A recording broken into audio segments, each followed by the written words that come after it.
Provável Cruzeiro para enfrentar o Mushuc Runa. Leonardo Jardim no comando. Cássio, William, Fabrício Bruno, Jonathan Jesus. Foi expulso pra mim injustamente. Não teve nem falta no jogador do Inter.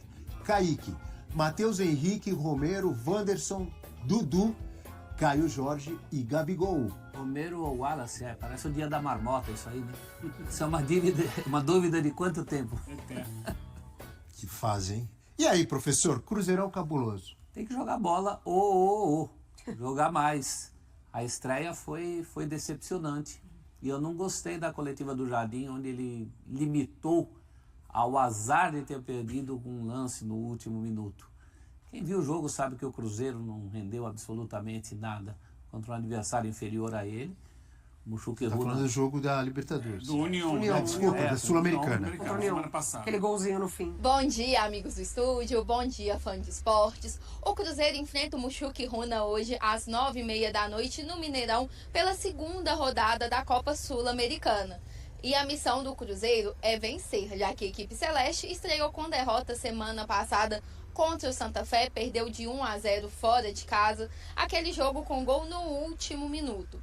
Para esse jogo, o Léo Jardim vai poder contar com o Matheus Pereira, ele que vinha sendo dúvida nos últimos jogos porque estava esperando o nascimento do Theo, o primeiro filho. O Theo nasceu domingo, tá tudo certo com ele, tudo certo com a esposa do Matheus Pereira também. Ele tá liberado para jogar. Quem não vai estar presente nesse jogo é a torcida do Cruzeiro. A equipe cumpre uma punição da Sul-Americana do ano passado e vai estrear em casa com os portões fechados.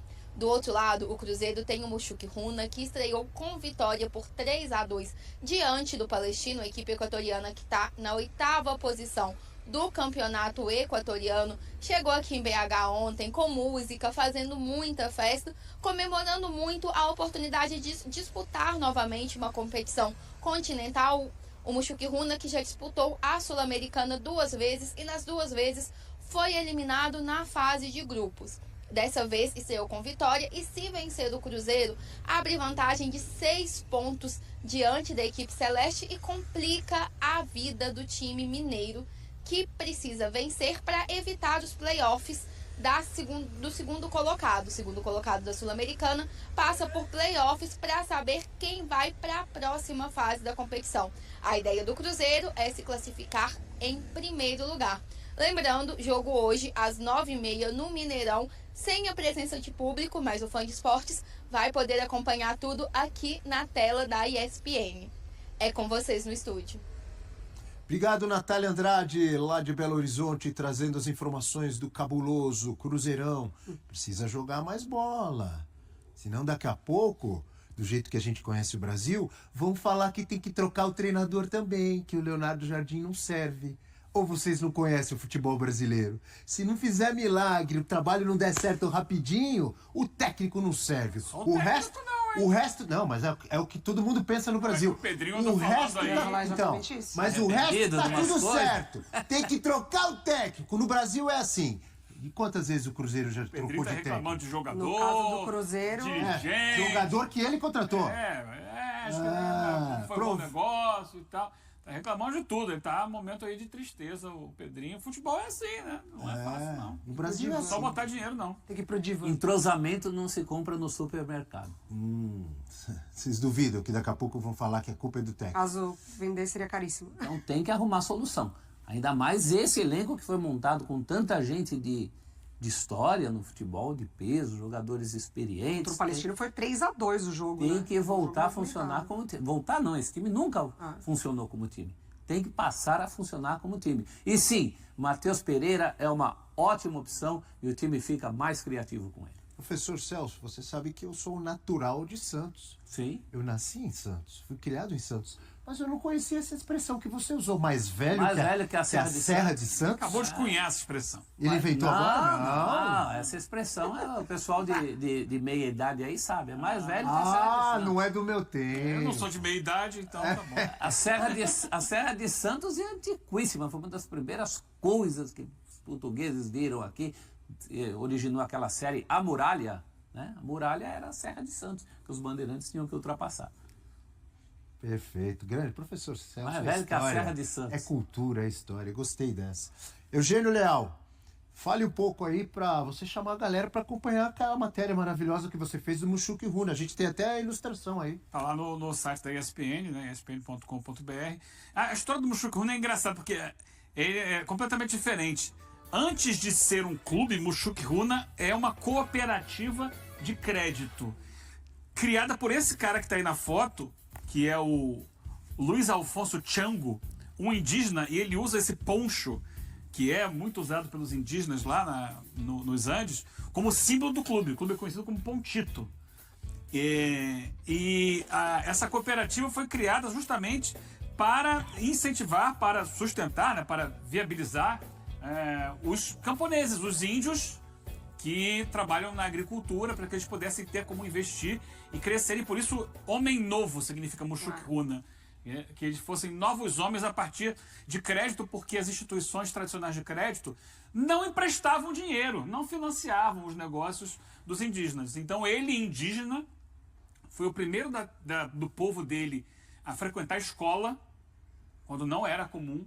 O pai dele, incentivado por outras pessoas, o matriculou numa escola, ele se formou, hoje é rico, juntou dinheiro, e ele entendeu que era necessário também fazer com que os outros do povo dele crescessem. E o clube é uma maneira de divulgar isso. No Equador já é uma das maiores instituições financeiras hoje, justamente trabalhando em prol desse povo indígena. E jogar no Brasil, a Natália falou, né, que eles fizeram uma grande festa na chegada, que é a visibilidade internacional, né?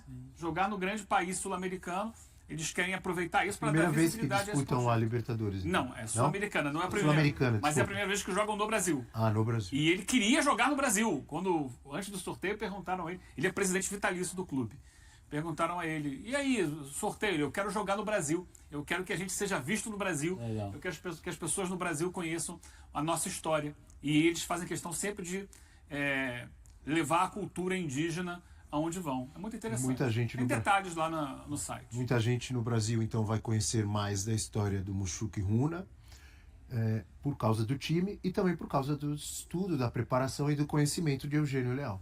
Após ficar ausente em metade das partidas do Cruzeiro sob o comando de Jardim, Matheus Pereira está de volta com a esperança de se estabelecer em 2025. O atleta se afastou dos jogos devido ao nascimento do seu filho. Antes disso, esteve próximo de uma negociação com o Zenit e não participou da semifinal do Campeonato Mineiro. O Cruzeiro está prestes a disputar sua primeira vitória na Comebol Sul-Americana contra o Mushoku Runa, um confronto que pode simbolizar o início de uma nova fase. Para Matheus Pereira, ele busca se firmar sob a liderança de Leonardo Jardim, após algumas questões fora de campo que o deixaram de fora da metade das partidas durante a gestão do técnico português. Matheus foi convocado para o confronto contra a equipe equatoriana no Mineirão, depois de não jogar contra a União de Santa Fé e Internacional devido à gravidez de sua esposa, que deu à luz Theo, o primeiro filho do casal, no último domingo. Além dessas ausências em jogos oficiais, o jogador também não participou de amistosos contra Botafogo e Bragantino no mês anterior, que foram os principais testes da equipe entre a eliminação no Mineiro e o começo do Brasileirão, também devido à gravidez de sua esposa. Antes desse momento familiar, Matheus perdeu treinos devido a negociações com o Zenit da Rússia. No final de fevereiro, quando o Cruzeiro aceitou uma proposta do clube europeu, o jogador fez exames, mas decidiu não efetivar a transferência. Durante essa fase, ele se ausentou das atividades na toca durante uma semana crucial do Campeonato Mineiro, e por isso Leonardo Jardim optou por não escalá-lo para a semifinal contra o América. O jogo terminou em empate, resultando na eliminação do Cruzeiro nos pênaltis. Nos dias seguintes, o clube ainda tentou incluir Matheus em uma negociação com Luiz Araújo, do Flamengo, mas sem sucesso. O jogador, que é considerado um dos principais nomes do Cruzeiro em 2024, começou a temporada como titular e participou de 5 partidas antes da chegada de Leonardo Jardim. Até agora registrou apenas uma assistência e não marcou gols.